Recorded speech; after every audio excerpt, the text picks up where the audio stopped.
विद्यार्थियों को भी चाहिए पढ़ाई कर तो इतनी कर कि डिग्रियों का भी अंत कर दे।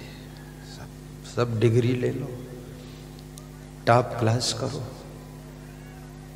लेकिन विद्यार्थी के लिए सबसे घातक, जहाँ तक मैंने देखा है, दो चीजें हैं। नंबर 1 फैशन और नंबर 2 मोबाइल। अभी 2 के बाद तीसरा विद्यार्थी लेके घातक है व्यसन और बेविचार। ये विद्यार्थी के लिए काल है। फैशन से भी अपने को बचाओ, क्योंकि ज्यादा शरीर पर ध्यान दोगे तो पढ़ने पर ध्यान कौन देगा। थोड़ा थोड़ा शरीर को ठीक कर लो, ऐसे भी गंदे फंदे मत घूमो, थोड़ा बाल सुधार लो, लेकिन 2-2 घंटे बाल सेट करना तो फिर घंटे कहाँ बचेंगे पढ़ने के लिए। और फैशन की बहार, बालों पर बहुत ज्यादा आक्रमण चल रहा है।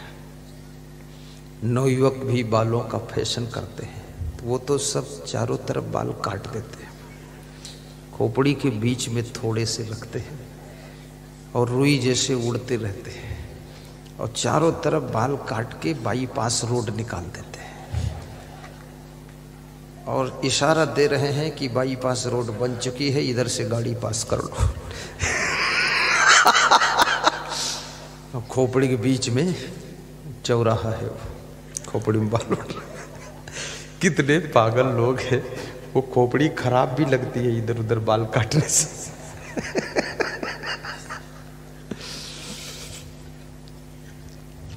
अब लड़कियों में, स्त्रियों में भी फैशन आया तो वो कुछ बाल आगे लटकाती है, और तुम 50 लड़की इकट्ठी करो, 50 प्रकार के बाल की सेटिंग देखोगे। बुद्धिमान तो हैं लड़कियां, बहुत बुद्धिमान है। कोई इधर को लटका रही, कोई उधर लटका रही, कोई यहाँ से काट रही, कोई ऊपर खींच रही, कोई यहाँ डिजाइन बना रही है, कोई बीच में थोड़ा बाल फुला देती है, गुलगुब्बा बना देती है।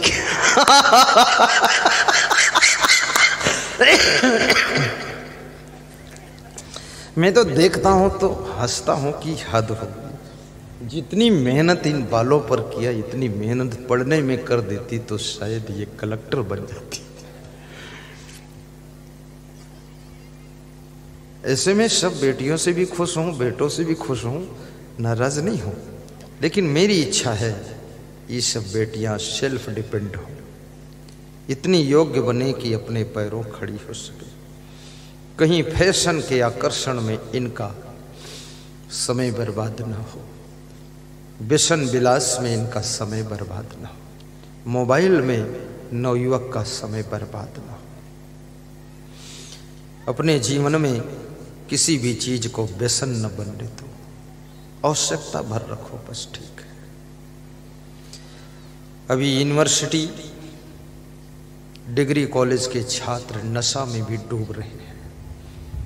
माँ बाप को बेवकूफ़ बनाते हैं, कहते हैं इतनी फीस देनी है, उतनी देनी है, कोचिंग करनी है।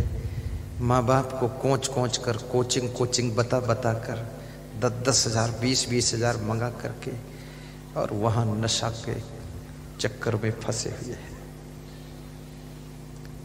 तुम सोचते हो माँ बाप को बर्बाद कर रहा हूं, नहीं, तुम अपना भविष्य और भाग्य बर्बाद कर रहे हो। माँ बाप तो ये बूढ़ी हड्डियां कमा कर तुमको दे देंगी, थोड़े दिन बाद मर जाएंगी, लेकिन तुम्हारी हड्डियों की दुर्दशा होगी, तुम योग्य नहीं बन पाओगे। इसलिए यूनिवर्सिटी के छात्रों से भी निवेदन है, डिग्री कॉलेज के छात्र छात्रा, कृपया जिस उद्देश्य से घर छोड़ करके वहाँ गए हो, उस उद्देश्य में अपना ध्यान लगाइए। वहाँ नशा व्यसन में मत डूबिए, मोबाइल में फिल्म उलम मत देखिए। जिंदगी को धन्य बनाना है तो प्रवचन सुनिए, और प्रवचन सुन करके व्यसन से बचिए, फैशन से बचिए, और कोई प्रकार का नशा नहीं होना चाहिए। नशा हो तो एक हो, जो तुम्हारे जीवन का परम लक्ष्य है, उसको प्राप्त करने का नशा आपके ऊपर चढ़ना चाहिए, और वहां तक पहुंचना ही है, वही दिखना चाहिए। जैसे अर्जुन को मछली की आंख दिख रही थी, ऐसे आपको भी अपना लक्ष्य दिखना चाहिए, इधर उधर दूसरा कुछ नहीं दिखना चाहिए। किसी भी क्षेत्र में, विज्ञान का क्षेत्र हो या चिकित्सा की फील्ड हो या शिक्षा की फील्ड हो या साधना का मैदान हो या राजनीतिक दृष्टिकोण हो, लेकिन वहां पर भी आपका यश होना चाहिए। राजनीति भी करो, ईमानदारी से करो। राजनीति में भी ईमानदारों को ज्यादा बढ़ने का मौका मिलता है। शिक्षा क्षेत्र में भी योग्य बनो, स्पेशलिस्ट बनो। जब तक तुम स्पेशलिस्ट नहीं बनो, इस संसार में तुम्हारी डिमांड नहीं। इसलिए विशेषज्ञ, स्पेशलिस्ट को हिंदी में क्या कहते हैं? बोलो। विशेषज्ञ जैसे होते हैं ना, heart specialist, eye specialist, kidney specialist, doctor होते हैं। जब तुम्हें बीमारी आती तो स्पेशलिस्ट को ढूंढते हो। ऐसे ही आप जिस क्षेत्र में काम करते हो उसमें स्पेशलिस्ट बनो। घर में रहने वाली महिलाओं को भोजन में स्पेशलिस्ट होना चाहिए। इनको घर की साज सज्जा में स्पेशलिस्ट होना चाहिए। साधु को अपनी साधना में, आश्रम को सजाने संवारने में स्पेशलिस्ट होना चाहिए। यदि तुम स्पेशलिस्ट हो तो तुमको पुकारा जाएगा, तुमको ढूंढा जाएगा, तुमको बुलाया जाएगा, तुमको याद किया जाएगा और लोग कहेंगे उनको बुलाइए, वो अच्छा कर लेते हैं।